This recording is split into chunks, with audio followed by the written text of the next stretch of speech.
Hello. Hello. I like the echo. Ask not what you... Forget it. That's not a joke. It's a Kennedy joke, right? I'm a Jays fan. Thank you. It's a tough room. All right. You saw Bernays talk. Awesome. Thank you all for coming to my 7 a.m. book signing today. None of you came. I almost didn't go. So we're going to do a repeat performance of that after this talk. So if you want to piggyback, I'll bring you down there. Maybe I'll just buy you the book. I'm just desperate for people to come to the book signing at this point. So if you already have it, free book. So, So one of the nice things about being able to talk about coming to Inbound is I got to do a talk that I don't usually do. Who has seen me do a talk before? Anyone? On YouTube, awesome. I don't make money off that. And thanks for that, the Napster video. If you did, I get very ranty. I don't usually speak behind podiums, and I flail a lot with my jazz hands.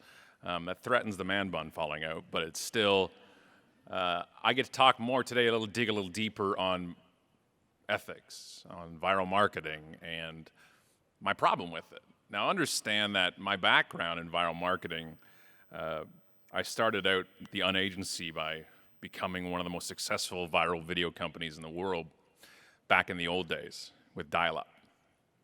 And if you think getting people to watch video is hard now, try it when you had to dial up on the modem and your mom would pick up the phone halfway through the download of your MP3 that took 42 minutes to download.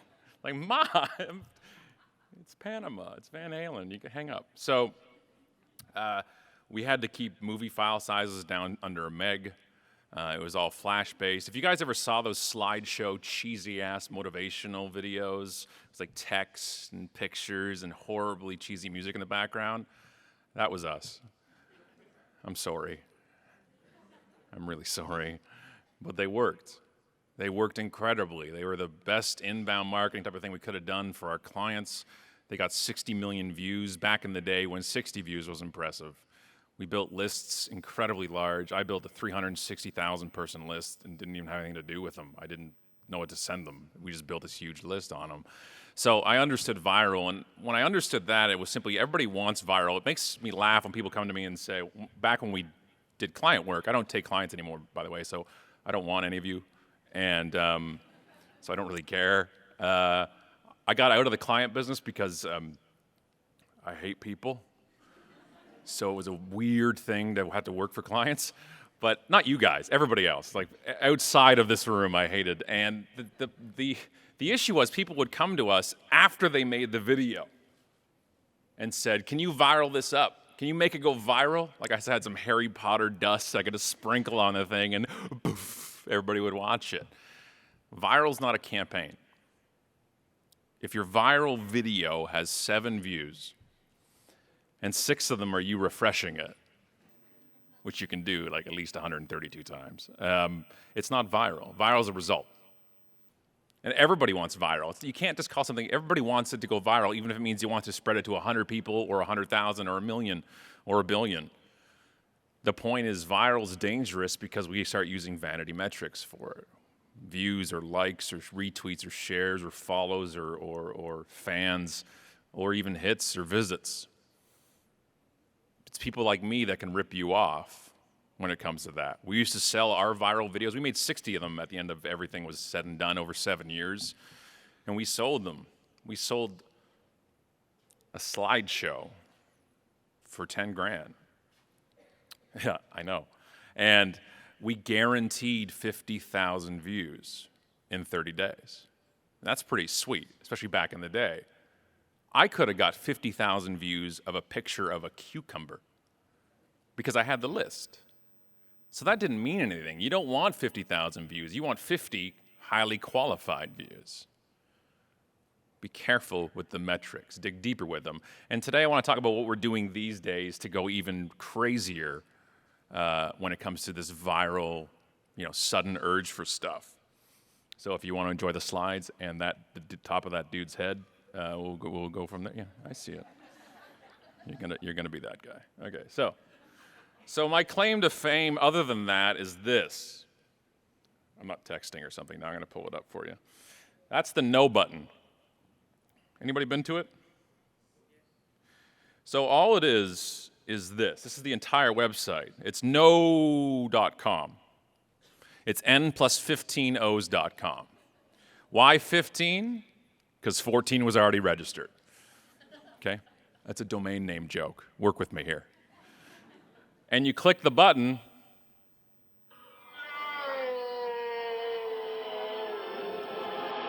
That's the entire website. Thank you very much for having me, Inbound. Take care.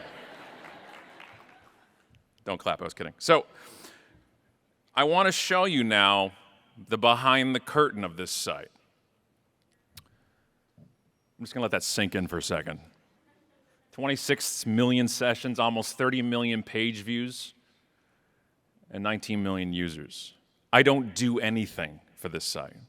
I outsourced the design of it, which was ripping off a photo and a soundbite. And who's a Star Wars fan here? You do know that's not Darth Vader making that noise, right? That's Emperor Zurg from Toy Story. Shame on you, Star Wars fans, for not knowing that. At least 4 of you should have gone, whoa, whoa, whoa, no, that's not the right sound. So we just put it up, and this has been going for 6-7 years now. 10,000 visits a day. Doing nothing. I hate myself for this site, by the way. Like, I know you do, I hate myself. So some of the questions I have with data is like the average session duration is 27 seconds. It's 4 seconds long. What are you doing the rest of the time? 1.14 pages per session. There's only 1 page. I don't know where the secret darknet page is they're going afterwards, the yes button on it or something. And then the bounce rate's 91%, which to me means like 9% of people have never left the page. That's what I'm saying. It's a permanent home page on their PC at home. So that's the one side of it. Here's all the search terms I rank for on Google. How much do you hate me right now? I rank number 1 in Google for every version of the word no except the word no. I should just walk off the stage right now. Seriously, type it in. You can also go to it by going to instantnobutton.com if you ever want to see it. Anytime a ball team or a sports team does poorly, I just tweet out the button, right? You can see spikes around the world depending on which country lost in the World Cup on the no button usage. It's amazing to me. And here's the countries here. Number 1's the US, Russia, UK, Canada, Poland, Germany, Sweden, Ukraine, Australia, Brazil, out of the 238 countries that have used it. Now, I want you to look at this right now, and in your mind, I realized, well, you know what, that's also some of the biggest countries in the world, so that's not the right data. So I broke it down. No button usage per capita, like percentage of internet users in those countries. So if you look at this list, just think for yourself right now, which one was the highest and which was the lowest? I'll give you a second. You got your answers in your head? You're guessing which country has the most strife and pain to use the no button and which is the calmest. Okay, here we go. Ready? US, 3.5% of all internet users have pressed the no button. Russia, 2.1%. You didn't see that coming, did you? UK, 2.4%. Canada, we're a passive, polite country, 3.7%. See, secretly, we hate everybody. But we do it politely, right? Passive in person, aggressive online. Poland, 4%. Germany, 1.2%. Sweden, what the? Whoa! It's just they're much more angry than we realized, and Ukraine, Australia, and Brazil is just barely touching it. So that kind of shows you where it's been used. Here's the top cities, Moscow. Second one, people just don't want you to know they're using it, and it goes all the way down. We even have an app. It's just a button. I didn't even make it. Look at the installs. We're just at about 65,000 right now. And 1,884 reviews at a 4.5-star average. Do you understand how hard it is to get a good average in the Google Play and the Android store? There are bitter people in there. bitter people who want their free apps. So it was amazing. People got on there and started giving it bad reviews and said, we need a widget. I'm like, what the fuck's a widget? I have no idea what a widget is. I'm an iPhone user. And then we had the developer made one, and then they came back and re-reviewed it. Who does that? But they did, and they came back and updated it, and now we're there. So this is all just to make you hate me. So, but it's also to show you that viral, I get why people share stuff. And viral simply is evoking emotion. That's it. That is your 12-month MBA course on viral marketing. That's all. When you evoke emotion, people react to it. I don't mean mildly, I mean you evoke it. Funny, angry, sad, happy, inspirational, thought-provoking, but you've got to evoke something, and usually your commercial isn't what evokes it. It's an emotion. Think of what you just shared in the past day on Twitter, on Facebook. Did anybody here tweet anything from Brené's talk? Why did you tweet it? It evoked emotion. When you say, oh, hell yes, and then it's so good, you've got to tell the world, or the pretend world on Twitter, that's evoking emotion, and we forget that. We want to have our logo on there. We want to have this. Well, people don't spread mediocre content. That's why I've always said I don't have a blog schedule. People are like, well, Scott, what's the best day to share a blog post, to write a blog post? And I'm like, when you have something to say. And when you don't post anything. And they're like, okay, so that's like Tuesdays? Tuesday's the good day. We're going to share it on Tuesdays. I'm like, no. Nobody ever shared a blog post and said, you know what, this is fairly mediocre and it's really keyword rich. I'm going to share it because it's Tuesday.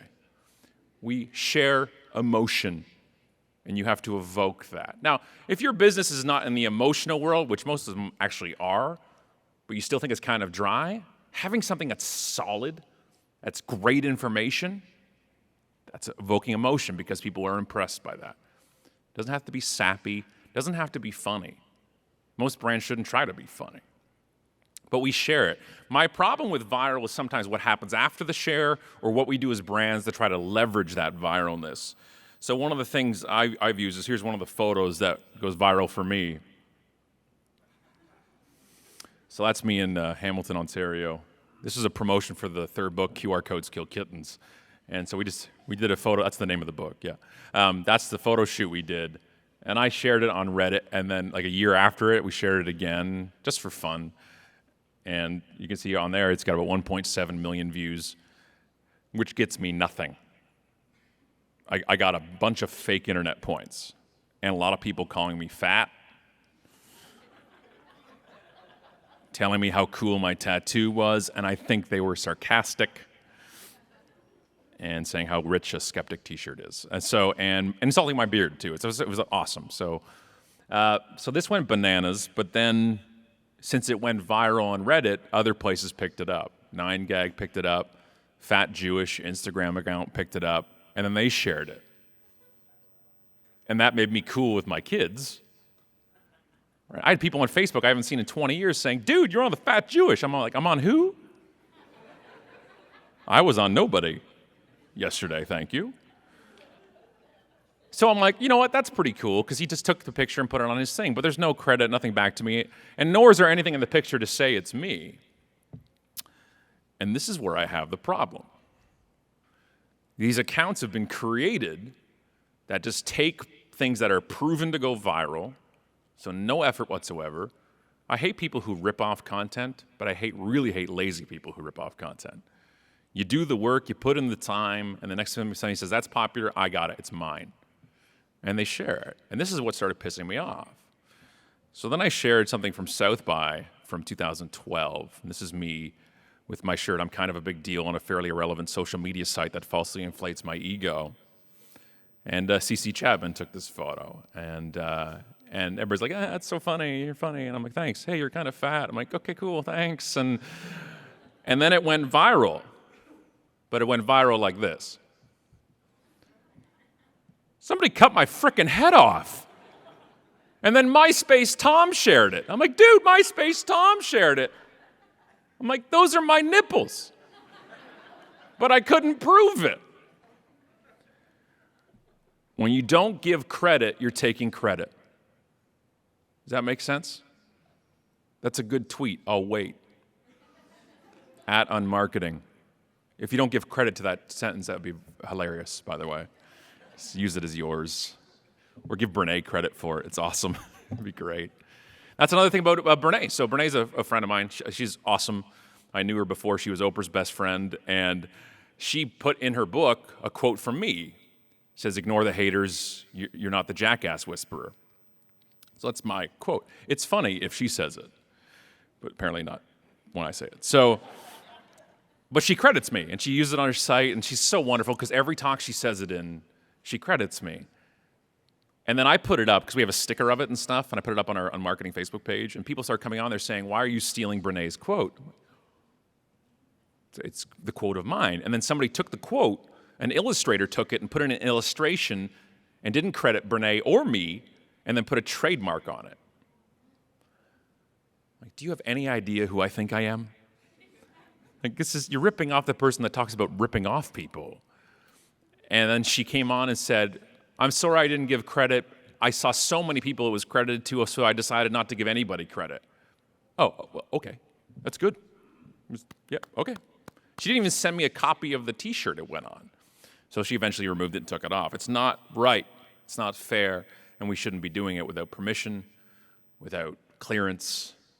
How hard is it to give credit? How hard is it to include my face? I know it takes away from the photo, but really, this makes my mom proud. This scares my mom. So you can pick between the two. And the problem is we have so much, the appetite for content is so incredible that we feel like we have to feed the beast. We have to feed the inbound beast. We just have to be a never-ending churn of content. I can't keep up with these. And I don't have a job. That's it. That's the full sentence. Full stop right there. I'm not employed. I speak for a living. I go around and do talks at events. And I can't keep up with these. And I can't understand how you can either.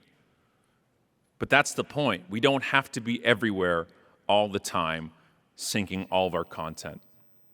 You don't. You have to find the right places where your people are, where your target is. And that doesn't mean necessarily it's going to be Twitter or Pinterest.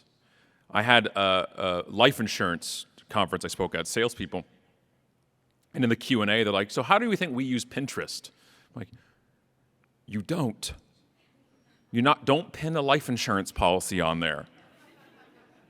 Love this new policy, especially Section 4. It's just like, don't. You don't need to be there. And of course, some people laugh because MySpace is on that picture. Right? It's fun. Like if I walked up here and said, I want to talk about going viral on MySpace, we just went and right back out the door. 50 million people a month currently go to MySpace. Right? My head blew up when I heard that stat. Do you know how many people go to Twitter a month? 59 million. So we justify one but not the other. Just because you don't use it doesn't mean it's not being used, and sometimes it could be your audience.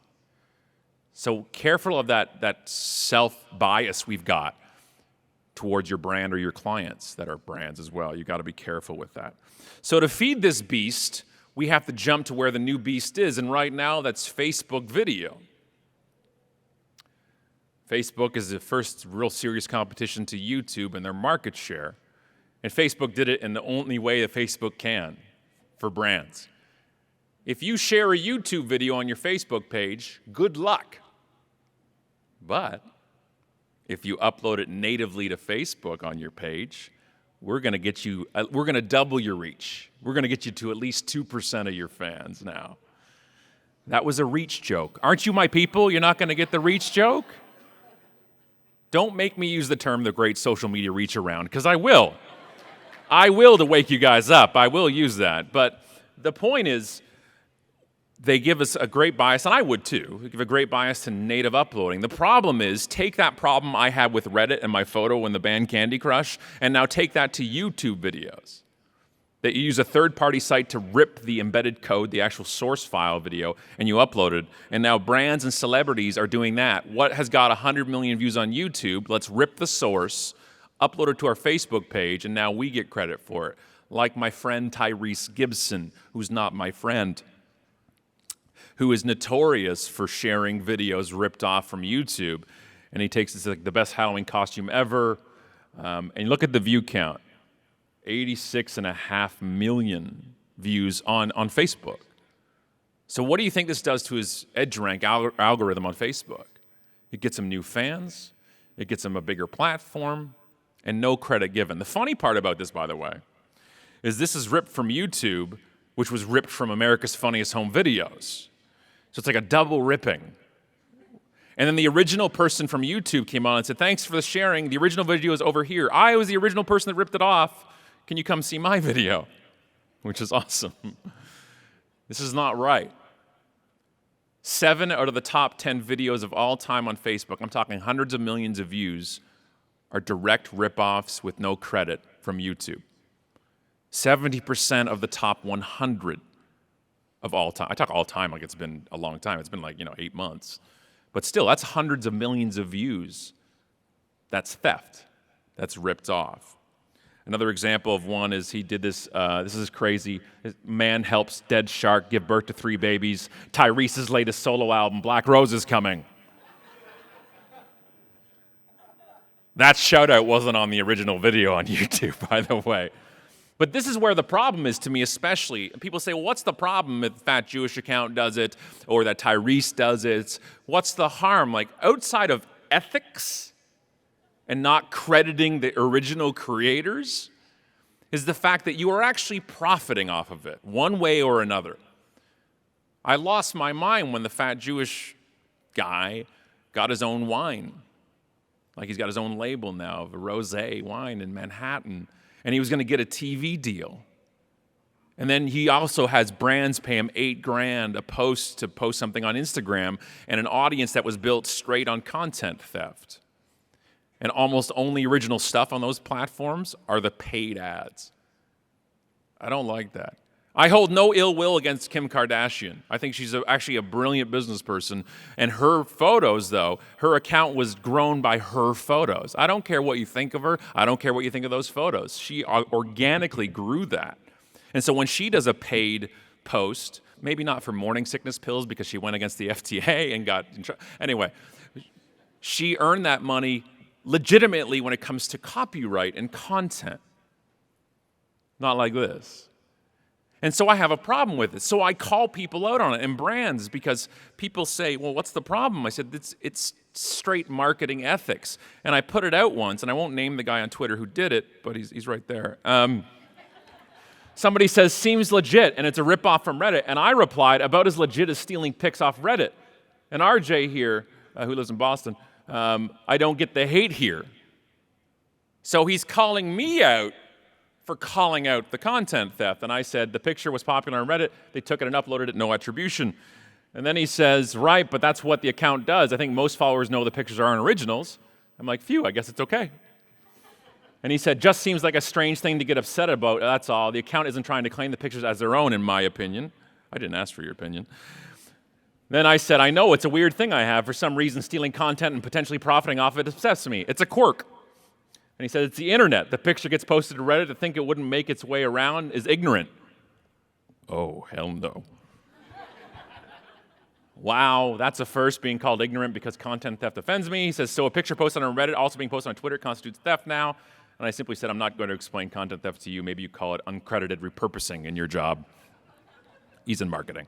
So, integrity is not a renewable resource for your brand or for yourself. Once you compromise it for the sake of a vanity metric, especially like a view or a retweet, I'm even saying this, it's so sad. Once you compromise it, you do not get it back. It doesn't come monthly. It's like replenished. It's not a video game. It's not quarterly. It's not yearly. It's gone. I know marketing's a gray area anyway, sometimes, of ethics. But you have that chance. You have that choice. All it would have taken is to give credit. And that's what happened when the Fat Jewish was being taken down about plagiarism. You want to piss off comics, rip off their stuff.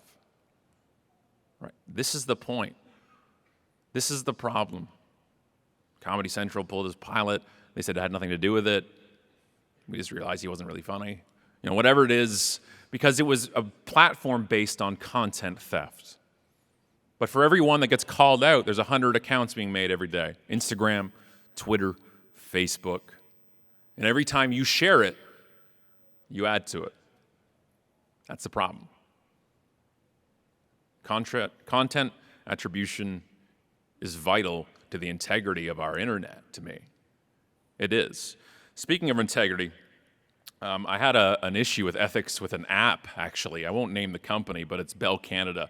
And this was their original account on iTunes. And I have a sickness. I check the iTunes store every day. My job is to stay on top of marketing and tech and everything else. So I'm in bed. Will just go and see what's top free, what's the top paid, and then I curse Candy Crush, and then we go from there.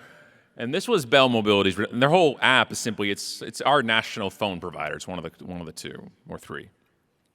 And this is their original account. You can see the account name, by Bell Mobility Incorporated right there. This is their thing, and that's their original account. And their original app has 2 out of 5 stars, both for current and all versions. Seems right? An app that lets you pay your bill is not usually going to get a 5-star rating from people, yes?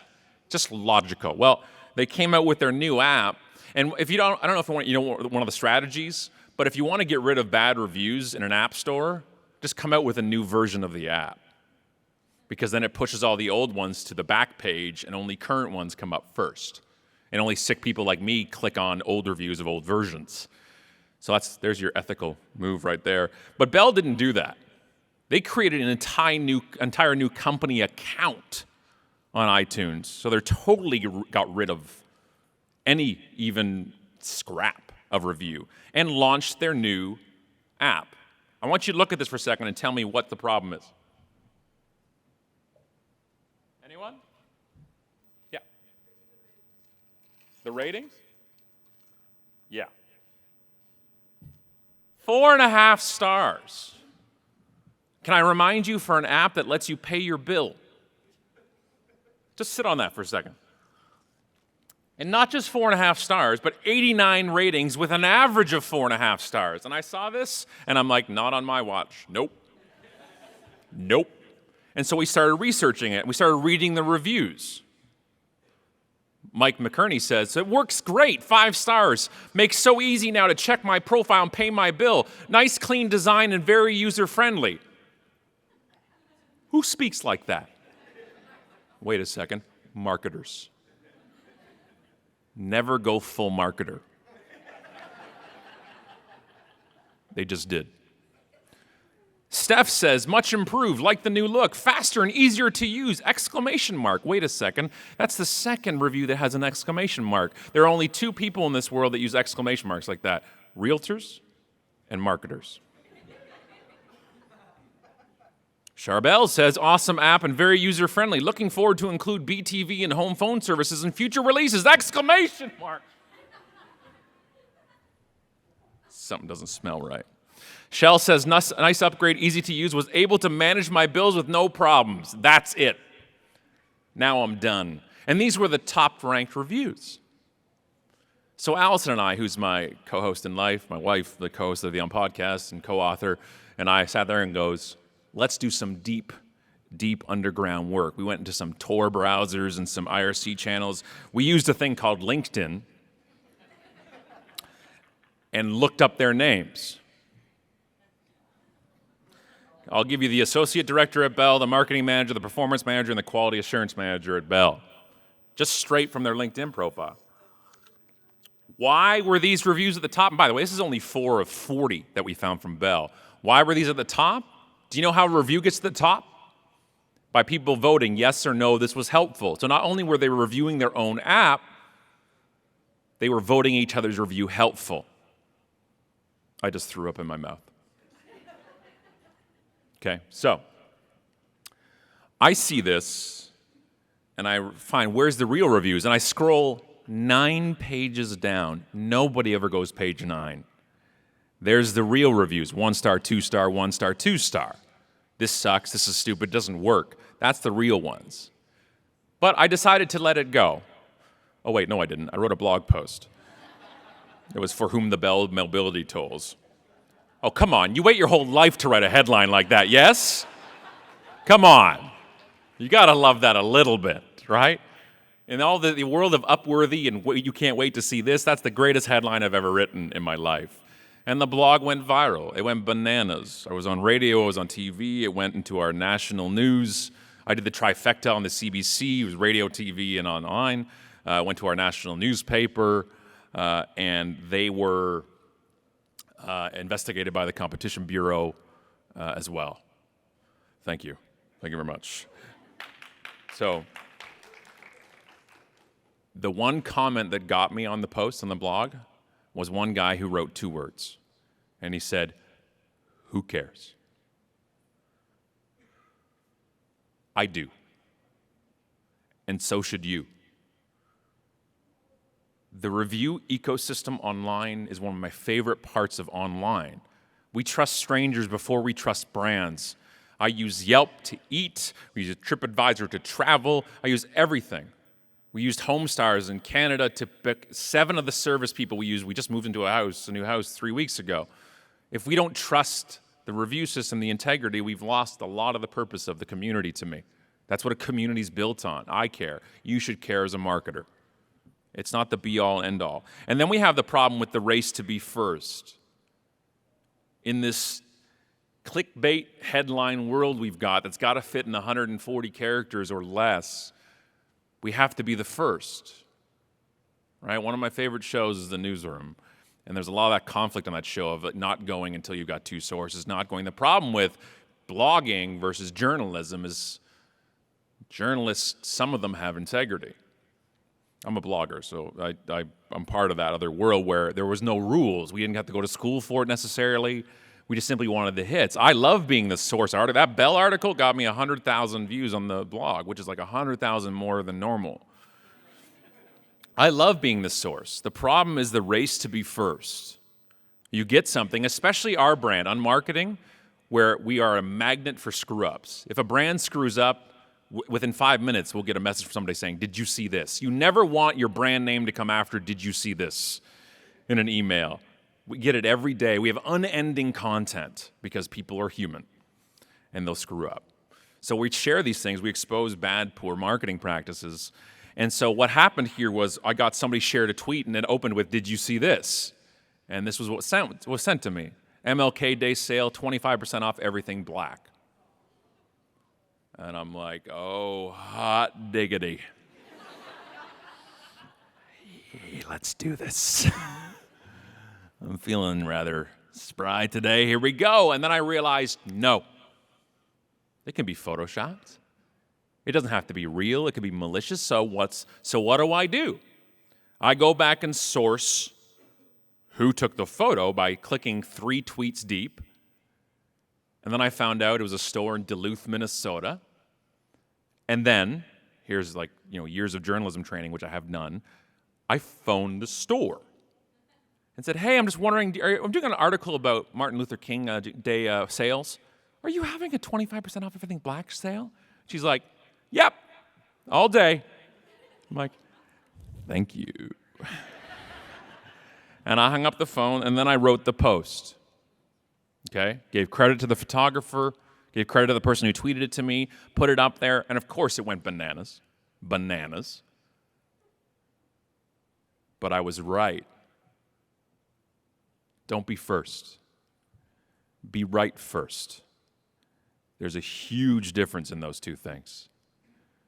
You know how long it took me to do my investigative journalism? 2.5 minutes. You got 2.5 minutes. Don't be in the race to be first. You can't put that tweet back in the tube. Once that photo goes out there, and I don't want to sound like a jackass, but if we out a company on our show or on the blog, we can do harm to their business. I don't want to sound like we can do all these words. Like, I don't stand in front of the airline and like, do you know who I am on Twitter? Like, I do sometimes, but I don't try to leverage that for gain, but you can do it too. You can have 5 followers and hurt a business to the point it'll shut them down. With great power comes great responsibility, to quote a great, great God. And this is the problem. Be right first. Be first, no problem. But find out. Just click a few more times. Go a couple layers, and then realize, am what I'm about to do worth it? Or is it just for a click? Is it just for a like? Because you got to be okay. And I was okay, potentially hurting that business, because that sign hurts my soul, and the concept hurts. So I didn't mind doing that. One of the other problems going viral is sometimes we realize, what's the point? This is at the Las Vegas Furniture Show. It says, the one night stand you'll never regret. Okay, since most of you are not laughing, I don't want to explain to you what it means. But if you have a friend beside you and they're sneering a bit, they can explain it to you. This is at the Las Vegas Furniture Show, one of the busiest shows there is in Vegas. It's the 4th busiest, after NAB, CES, and a concrete show. So to get above the noise is hard. It's hard. And they won. This got viewed 9 million times. What's the problem with it? Yeah, there's no name. There's no business. I would like the one night stand I'd never regret. How would I purchase this? And so we talked about it on the show, on the podcast. And after the show aired, Kevin wrote to me and said, Scott, I love your show, and I have something to admit to you. This is my father's company, and I am doing their marketing, and I'm taking over the company. And then he told me the worst thing he could have said. He said, I took this picture, and I left the logo out on purpose. And I'm like, why, man? And he said, I didn't want it to hurt the viralness of the photo. So I'm like, congrats, you just got 9 million fake internet points and nothing. I said, how many sales did you get? He's like, nothing. Viral doesn't mean anything, folks, especially if it's not attributed to your business. Sometimes viral goes and you don't want it attributed to your business, but it goes and it doesn't mean that. What? A logo off to the left on one of the stands, on a little tent, something. Nothing. Be careful of vanity metrics, especially people who sell them to you. Be very careful, because it works that way. I got one more thing to show you, and then my time's up. But I will be going down to the book signing and sitting there horribly alone. So if you'd like to come down there, please do.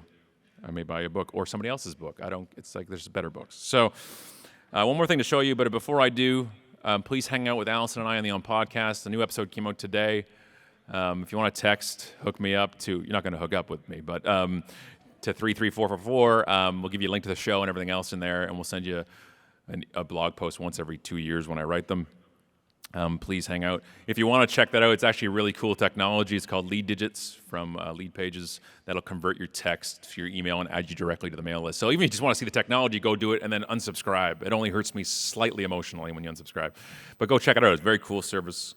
And the show is pretty much what it shows there. It's me getting angry and Allison just talking smart. Like, that's pretty much how it works the whole time. My last thing I want to show you is what happens if it goes viral and you don't want it to. And the example was a video from a while ago of a FedEx delivery guy chucking a package over a fence at a condo, like throwing it, not buzzing, calling, placing. He threw it. There's 2 groups of people you never want to tick off in this world: geeks and moms. And if they're a geek mom, run. In the box is a computer monitor. It can be a box of feathers. It doesn't matter. You don't chuck a package, but it's a pretty serious thing. Who orders computer monitors to be FedExed to them? Geeks like me. Who patches into the condo camera system to film a delivery of a monitor? A geek. This video is on YouTube almost before the driver got back to the truck. And speaking of the truck, can it be parked any better from a marketing perspective? It's beautiful. It's a double logo exposure. Very hard to get when it goes on CNN. I'm proud of this in a PR sense. It's really hard to get 2 of your logos on CNN, which, by the way, this video got on CNN. Sometimes you don't want it to go viral. So what do you do as a brand if something goes viral you don't want? Well, one of the most important things in a real-time world is real-time reaction from the brand. And FedEx wrote a blog post on the same day that had the title, Absolutely, Positively Unacceptable. That was the title, and they owned it.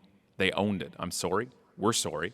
This is not a representation of our brand, but it is, and we're sorry about that. Here's what we're doing for the vendor. Here's what we're doing for the customer. Here's what we're doing about the employee. And they left the comment section open. Oh, like, who does that? And out of the 247 comments I read, because I don't have a job, 95% were positive. FedEx made themselves look better than they looked before the screw-up. Think about that. They looked better than they looked before the screw-up happened. And not only did they have a post, but they had a video from Matthew Thornton. The frickin' third showed up. That they're generationally sorry for what happened. Amazing. You don't have weeks anymore to react, or days. We're in real time. You want to play the real-time game? You want to be on social media in real time? You can't be played by part-time people. It moves too fast. And it doesn't go back in the tube. And last but not least, my favorite tweet of all time is not this tweet, but the reply to it. Men's Humor tweets, this morning I gave birth to a food baby, and I think Taco Bell is the father. I'll let that sit for a second. How, as a brand, do you reply to this? Because this tweet went viral. Taco Bell replies with, I want a DNA test. Thank you, everybody, for having me. We'll see you downstairs.